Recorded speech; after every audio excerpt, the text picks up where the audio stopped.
Et salut, moi c'est Mathieu, alias Mode Bricole, j'ai 35 ans, je suis un grand passionné de bricolage et aujourd'hui je vais tester grâce à AEG la visseuse à choc subcontact, donc la BSS 18 SBL, donc c'est une visseuse à choc brushless qui a un coupe de serrage maximum de 200 Nm.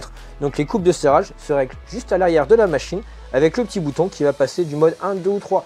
Elle est équipée d'un embout hexagonal 1/4 de pouce, soit 6,35 mm, où tu n'auras plus qu'à venir clipser tes embouts à l'intérieur.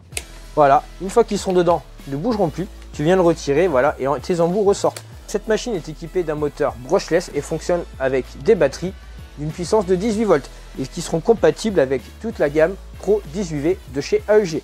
Le capot de protection autour du mandrin est lui en aluminium. Ça a l'air d'être quand même quelque chose de très solide. La particularité de cette machine, c'est qu'elle a très peu d'encombrement à ce niveau-là. Tu peux voir, on a 11,9 cm.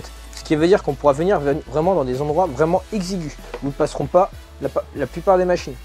Alors voici du coup le clips pour ceinture et sa petite vis. Et ici on peut retrouver du coup le porte-embout qui se clipse avec un petit trou juste au fond pour venir y mettre la vis. Alors sur la machine, tu remarques qu'il y a une fixation d'un côté avec un taraudage. Il y en a également la même chose, la chose exactement à l'opposé de la machine. Donc je vais venir mettre des petites vis autoforeuses avec une empreinte hexagonale de 8 mm. C'est des vis de 4,8 par 16 mm. Et je vais venir les mettre à l'intérieur.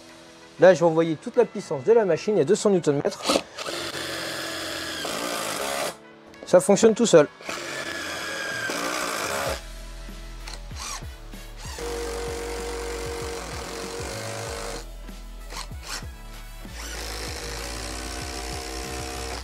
Tu vois, la vis, tu l'enfonces vraiment.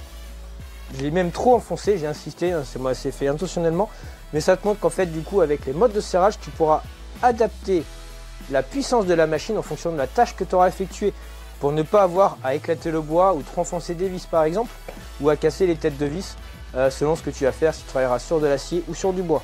Alors moi ce que j'aime bien sur cette machine, c'est le faible encombrement que tu as au niveau de la tête, également son poids et sa prise en main. On est vraiment sur une machine très légère, très compacte, très maniable.